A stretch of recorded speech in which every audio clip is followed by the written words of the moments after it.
பிரியமான தேவஜனங்களே, மீண்டுமாக உங்களை இந்த வேத படிப்பிலே பார்க்கிறதிலே மிகுந்த மகிழ்ச்சி அடைகிறேன். அநேக விதமான காரியங்களை தேவன் நம்முடைய வாழ்க்கையிலே கற்றுக்கொண்டிருக்கிறார். நிச்சயமாகவே இந்த வேத படிப்பு உங்களுடைய வாழ்க்கையிலே பிரயோஜனமாக இருக்கும் என்கிறதை விசுவாசிக்கிறேன்.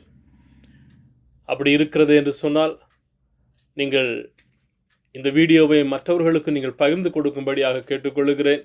என்றால் மாத்திரமே மற்றவர்களும் இதன் மூலமாக தேவனுடைய வார்த்தைகளை கற்றுக்கொள்கிறதற்கும் அறிகிறதற்கும் அது ஒரு வாய்ப்பாக அமையும். இந்த நாளிலும் கூட நாம் தொடர்ந்து கற்று வருகிற பிரகாரமாக ஆதியாகமத்திலிருந்து தேவனுடைய வார்த்தைகளை தியானிக்க போகிறோம்.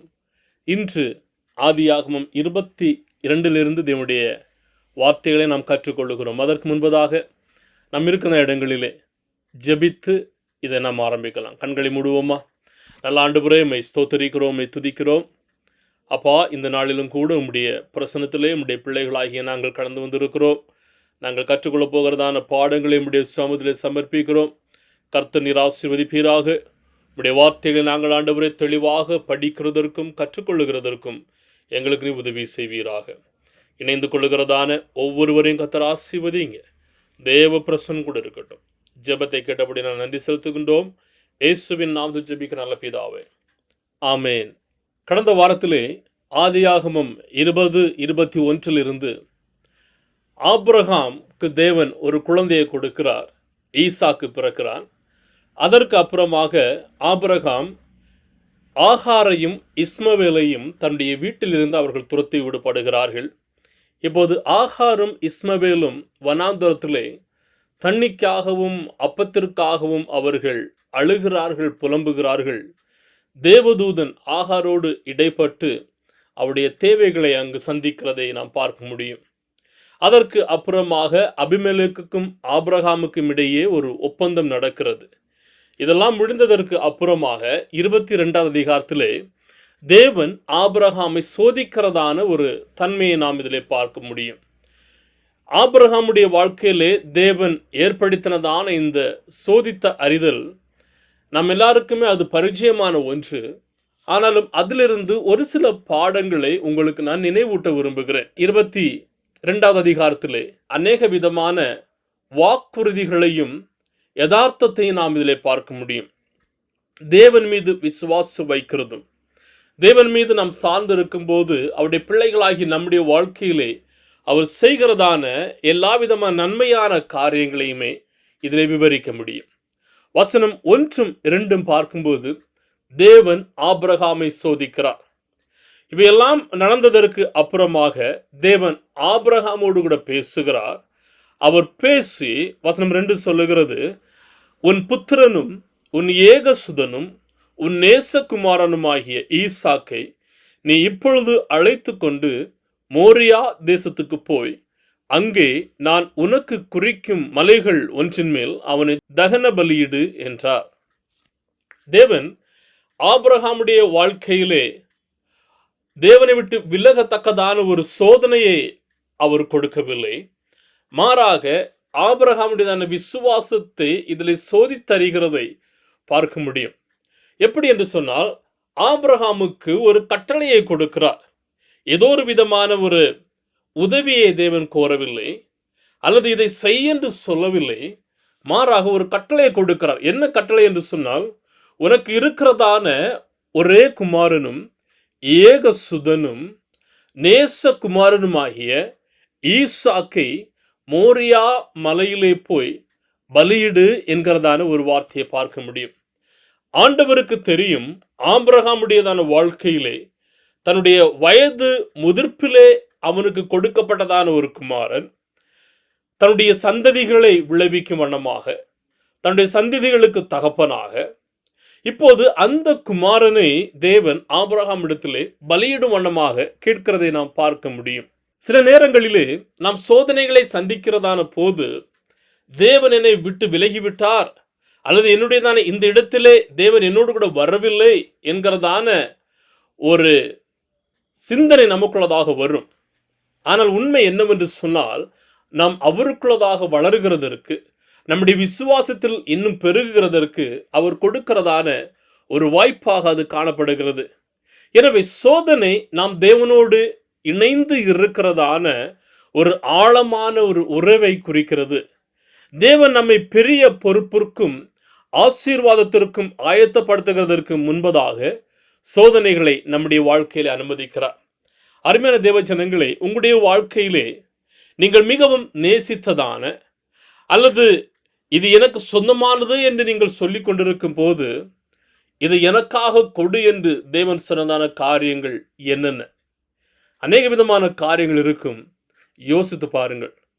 வசனம் 3-9 வரையிலும் வருகிறதான போது, ஆபிரகாமுடையதான விசுவாசத்தின் கீழ்ப்படிதலை நாம் இதிலே பார்க்க முடியும்.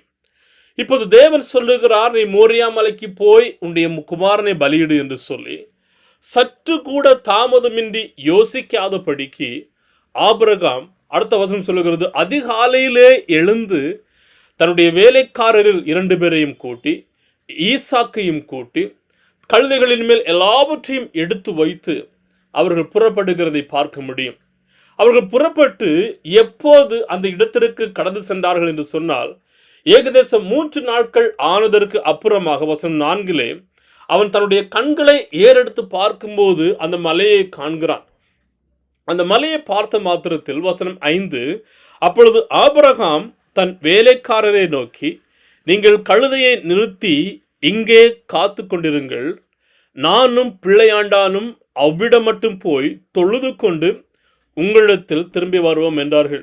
ஆபிரகாமுடைய வாழ்க்கையில காணப்பட்டதான அந்த விசுவாசத்தின் உச்சத்தை பாருங்கள். என்னவென்று சொன்னால், ஆபிரகாமுக்கு தெரியும் தன்னுடைய குமாரனை பலியிடும்படியாக கடந்து சொல்லுகிறார் என்று சொல்லி, ஆனால் தன்னுடைய வேலைக்காரர்களிடத்தில் சொல்லுகிறார், நீங்கள் இங்கே காத்திருங்கள், நானும் பிள்ளையாண்டானும் போய் தேவனை ஆராதித்து விட்டு கடந்து வருகிறோம் என்று சொல்லி. அருமையான தேவஜனங்களே, இதுதான் ஒரு உண்மையான விசுவாசத்தின் அறிகுறியாக காணப்படுகிறது. நமக்கு தெரியும் ஏதோ ஒரு அசம்பாவிதம் நடக்க போகிறது என்று சொல்லி, நமக்கு தெரியும் நான் நினைத்தது இதில் நடக்க போகிறது இல்லை. ஆனாலும் அந்த நேரத்திலும் அந்த நிமிடத்திலும் தேவன் அவரை என்னுடைய வாழ்க்கையிலே ஒரு அற்புதத்தையும் என்னுடைய விசுவாசத்தையும் கனம் பண்ணுவார் என்கிறதான நம்பிக்கை நம்முடைய வாழ்க்கையில கடந்து வரும் போது அந்த விசுவாசத்தை நாமும் பெருக செய்கிறவர்களாக காணப்படுவோம். அதுதான் ஆபிரகாம் சொல்லுகிறார், நாங்கள் போய் ஆராதித்து விட்டு கடந்து வருகிறோம், நீங்கள் இங்கே காத்து கொண்டிருங்கள், வெயிட் பண்ணி கொண்டிருங்கள். இப்போது அந்த கழுதைகளில் இருந்து அந்த விறகுகள் எல்லா விதமான பலிக்கான பொருட்களையும் அவர் எடுத்து ஈசாக்கிடத்திலே அவர் கொடுத்து 2 பேருமாக நடந்து செல்லுகிறார்கள். ஈசாக்கு தன்னுடைய தலையின் மீது வைத்து அவர்கள் நடந்து செல்லுகிறார்கள். நடந்து போகும்போது 7வது வசனத்திலே ஈசாக்கு கேட்கிறார், தகப்பனே, நாம் பலியிடுகிறதற்கு எல்லாவற்றையும் எடுத்துக்கொண்டு செல்லுகிறோம், ஆனால் ஆட்டுக்குட்டி எங்கே என்று ஈசாக்கு இதிலே கேட்கிறதை பார்க்க முடியும். ஆபிரகாமின் விசுவாசத்தின் அடுத்த கட்டத்தை பாருங்கள். வசனம் 8, அதற்கு ஆபிரகாம், என் மகனே, தேவன் தமக்கு தகன பலிக்கான ஆட்டுக்குட்டியை பார்த்து கொள்ளுவார் என்றார். முதலாவதாக தன்னுடைய வேலைக்காரர்களிடத்தில் சொல்லுகிறார், நாங்கள் போய் ஆராதித்து விட்டு வருகிறோம். இப்போ தன்னுடைய குமாரன் கேட்கிறதான அந்த கேள்விக்கு அவர் சொல்லுகிறார், தேவன் பார்த்து கொள்ளுவார் என்று சொல்லுகிறார். வசனம் 9, தேவன் அவனுக்கு சொல்லியிருந்த இடத்திற்கு வந்தார்கள். அங்கே ஆபிரகாம் ஒரு பலிபீடத்தை கட்டி கட்டைகளை அடுக்கி தன் குமாரனாகிய ஈசாக்கை கட்டி அந்த பலிபீடத்தில் அடுக்கி கட்டைகளின் மேல் அவனை கிடத்தினான். ஆபிரகாமுடையதான கீழ்ப்படிதல் தாமதமாகவில்லை, உடனடியான ஒரு கீழ்ப்படிதலாக இருந்தது. இப்போது பிள்ளையாண்டானை அழைத்து அந்த பலியிடுகிறதற்கான எல்லாவற்றையுமே எடுத்துக்கொண்டு செல்லுகிறார்கள். இந்த நேரத்திலே ஈசாக்கும் எல்லாவற்றுக்குமே ஒத்துழைக்கிறவராக இதிலே காணப்படுகிறார். ஈசாக்கு குழந்தையாக இருந்திருக்க முடியாது. சில வேத வல்லுநர்கள் இவ்வாறாக சொல்லுகிறார்கள், ஈசாக்குடைய வாழ்க்கையிலே அவன் பலியிடும்படியாக ஆபிரகாம் அழைத்து கொண்டு சென்றதான போது அவருக்கு 16 வயதிலிருந்து ஒருவேளை 37 வயதிற்குள்ளதாக இருந்திருக்க கூடும் என்று சொல்லி. ஏனென்று சொன்னால் அடுத்த அதிகாரத்திலே பார்க்கும்போது 127வது வயதிலே சாரா மரித்து போகிறார்கள். எனவே அதோடு கூட ஒப்பிட்டு பார்க்கும்போது ஒரு 37 வயதிற்கு உள்ளதாக ஈசாக்கு காணப்பட்டிருக்க கூடும். அதாவது குழந்தையாக இருக்க வாய்ப்பில்லை. குழந்தையாக இருந்திருந்தால் அவன் இந்த விறகுகளை எல்லாம் சுமந்து சென்றிருக்க முடியாது. அவன் ஒரு வாலிப பருவத்திலே காணப்பட்டிருக்க வேண்டும். தன்னுடைய தகப்பன் என்ன செய்கிறார், தகப்பனுடைய விசுவாசம் எப்படி இருக்கிறது, எல்லாவற்றையுமே மிகவும் தெளிவாக புரிந்தவராக தன்னுடைய தகப்பனார் விறகுகளை ஏற்றி கொடுக்கும் போதும், தன்னுடைய தகப்பனார் ஈசாக்குடையதான கைகளையும் கால்களையும் சரீரத்தையும் அவர் கட்டும் போதும் எல்லாவற்றுக்குமே ஈசாக்கு ஒத்துழைப்பு கொடுத்திருக்க வேண்டும். அப்படி என்று சொன்னால் அவர் நிச்சயமாகவே ஒரு வாலிப பருவத்திலே காணப்பட்டிருக்க வேண்டும். தேவன் ஆபிரகாம் இடத்திலே தனக்கு பிரியமான மிகவும் ஒரே குமாரனாகிய ஈசாக்கை பலியிடும்படியாக கேட்கிறார். ஆபிரகாம் தாமதிக்காதபடிக்கு அதற்கு கீழ்ப்படுகிறவராக இருக்கிறார். தேவனுடைய ஆசீர்வாதங்களை விட நாம் அவரை அதிகமாக நேசிக்கிறோமா என்பதை தேவன் நம்முடைய வாழ்க்கையிலே சோதித்தருகிறவராக இருக்கிறார். அருமையான தேவஜனங்களே, உங்களுடைய வாழ்க்கையிலே நீங்கள் நேசிக்கிறதான காரியங்கள் என்னவாக இருக்கிறது? ஒருவேளை தேவன் உங்களுடைய வாழ்க்கையிலே இதையெல்லாம் விட்டுவிட்டு என்னுடைய ஊழியத்திற்கு வா என்று சொல்லுகிறதான போது நீங்கள் கீழ்ப்படுகிறவர்களாக இருக்கிறீர்களா, அல்லது ஒளிந்து ஓடுகிறவர்களாக இருக்கிறீர்களா? அநேகருடைய வாழ்க்கையிலே தேவன் சிலவிதமான சேவைக்கு என்று சொல்லியோ அல்லது ஊழியத்திற்கு என்று சொல்லியோ அவர் அழைப்பார்.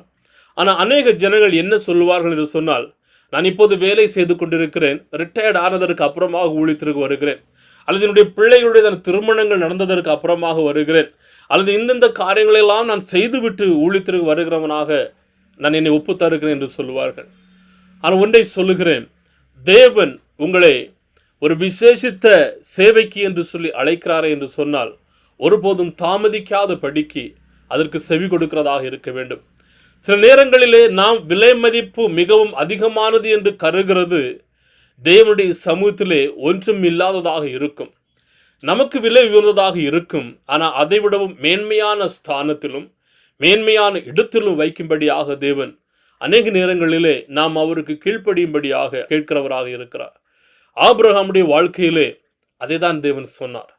உடனடியாக ஆபிரகாம் கீழ்ப்படிந்து தன்னுடைய விசுவாசத்தை வெளிப்படுத்தினதை நாம் இதிலே பார்க்க முடியும். எனவே ஒருபோதும் காத்திருக்க வேண்டாம், அவர் சொல்லுகிறதை நிறைவேற்றும்படியாக நாம் அழைக்கப்பட்டிருக்கிறோம்.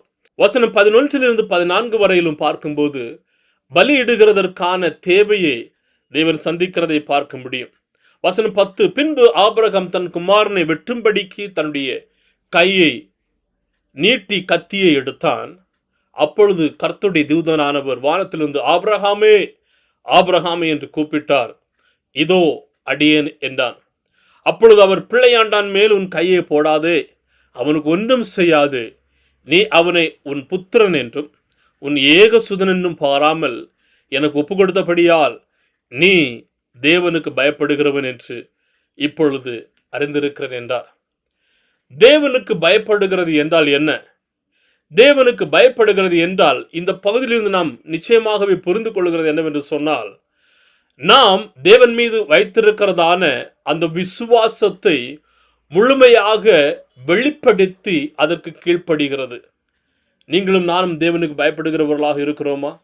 அநேக நேரங்களிலே நாம் நினைக்கிறோம், ஆலயத்திற்கு செல்லுகிறது தேவனுக்கு பயப்படுகிறது, அல்லது ஆண்டவரை நாம் ஆராதிக்கிறது தேவனுக்கு பயப்படுகிறது, அல்லது சபையிலே கூடி வருகிறது தேவனுக்கு பயப்படுகிறது, ஆண்டவருக்கு என்று சொல்லி கொடுக்கிறது தேவனுக்கு பயப்படுகிறது என்று நினைக்கிறோம். ஆனால் விசுவாசத்தின் கீழ்ப்படிதல் தேவனுக்கு பயப்படுகிறதாக காணப்படுகிறது என்று நாம் இந்த ஆபிரகாமுடைய வாழ்க்கையிலே பார்க்க முடியும். உங்களுடைய வாழ்க்கையிலே தேவ பயம் காணப்படுகிறதா? ஆபிரகாம் பிள்ளையாண்டானே குத்தும்படியாக கத்தியை ஓங்குகிறார். ஆனால் தேவன் அதற்கு பதிலாக வசனம் 13, ஆபிரகாம் தன்னுடைய கண்களை ஏறெடுத்து பார்க்கும் போது இதோ பின்னாக புதரிலே தன் கொம்புகள் சிக்கிக் கொண்டிருந்த ஒரு ஆட்டுக்கடாவை கண்டான். அப்பொழுது ஆபிரகாம் போய் கடாவை பிடித்து அதை தன் குமாரனுக்கு பதிலாக தகன பலியிட்டான். ஆபிரகாம் அந்த இடத்திற்கு யெகோவா ஈரே என்று பெயரிட்டான். அதனாலே கர்த்தருடைய பர்வதத்திலே பார்த்து கொள்ளப்படும் என்று இந்நாள் வரையிலும் சொல்லப்பட்டு வருகிறது. நம்முடைய தேவன் யெகோவா ஈரே தேவனாக இருக்கிறார். எல்லாவற்றையும் அவர் பார்த்து கொள்ளுகிறதான தேவன். தேவனுடையதான கொடுக்குதல் வழங்குதல் பெரும்பாலும் தேவையின் தருணத்தில் வருகிறது, அதற்கு முன்னல்ல. நாம் எதிர்பார்த்து கொண்டிருக்கும் போது தேவன் அநேக நேரங்களில் நமக்கு கொடுக்கிறது அல்ல. ஆனால் எப்போது நமக்கு தேவைப்படுகிறதோ அந்த நேரத்திலே தேவன் நம்முடைய தேவைகளை சந்திக்கின்றதான யெகோவா ஈரேவாக அவர் காணப்படுகிறார். உங்களுடைய வாழ்க்கையில எப்போதெல்லாம் இந்த தேவன் யெகோவா ஈரேவாக இருந்திருக்கிறார், தேவையின் நடுவிலே சரியான நேரத்திற்கு எல்லாமே முடிந்தது என்று நாம் நினைத்து கொண்டிருக்கும் போது எப்போதெல்லாம் அவர் உங்களுடைய வாழ்க்கையிலே தேவைகளை சந்தித்திருக்கிறவராக இருக்கிறார். வசனம் 15-19 வரையிலும் பார்க்கும்போது மறுபடியுமாக ஆபிரகாமுக்கு வாக்குத்தத்தத்தை உறுதிப்படுத்துகிறார். என்னவென்று சொன்னால், நான் உன்னை பெரிய ஜாதியாக்குவேன், உன்னை பெருக செய்வேன், உன்னுடைய சந்ததியை பெருக செய்வேன். ஏனென்று சொன்னால், நீ எனக்கு கீழ்ப்படிந்தபடியினால் உன்னை நான் விட்டு விடுகிறது அல்ல, உன்னை உயர்த்துவேன் என்கிறதான வாக்குத்தத்தத்தை கர்த்தர் கொடுக்கிறார். அப்படியானால் தேவனுக்கு கீழ்ப்படிதல் நமக்கு ஆசீர்வாதத்தை மாத்திரம் கொண்டு வருகிறது அல்ல, நம்முடைய வாழ்க்கையில் ஒரு பெருக்கத்தையும் ஒரு மல்டிப்ளிகேஷனையும் கொண்டு வருகிறதாக இருக்கிறது. அதுதான் ஆபிரகாமுடையதான வாழ்க்கையிலே நடந்தது. இந்த சம்பவத்திலே நாம் புதிய ஏற்பாடோடு நாம் இதை இணைத்து பார்க்கிறோமே என்று சொன்னால், ஆபிரகாமுடையதான வாழ்க்கையே இயேசு கிறிஸ்துவுடையதான வாழ்க்கையோடு கூட நாம் நிச்சயமாகவே ஒப்பிட்டு பார்க்க முடியும். அநேக விதமான வேத வல்லுநர்களும் வேத புஸ்தகங்களும் நமக்கு கற்றுக் கொடுக்கிறது. என்னவென்று சொன்னால், ஈசாக்கு ஆபிரகாமுடைய வாழ்க்கையிலே நேசகுமாரனாகவும் பிரியமான குமாரனாகவும் ஒரே குமாரனாகவும் காணப்பட்டார் என்று வேதத்திலே இந்த பகுதியில் நாம் பார்க்க முடியும். இயேசு கிறிஸ்து அவர் ஞானஸ்நானம் பெற்று கரையேறினதான போது பரிசுத்த ஆவியானவர் புறாவை போல் இறங்கி வருகிறார். வானத்திலிருந்து ஒரு சத்தம் உண்டாகிறது, இவர் என்னுடைய நேசகுமாரன். யோவான் 3 அதிகாரத்திலே பார்க்கிறதான போது தேவன் தன்னுடைய ஒரே பேரான குமாரனை இந்த உலகத்திலே அனுப்பினார் என்று நாம் பார்க்க முடியும்.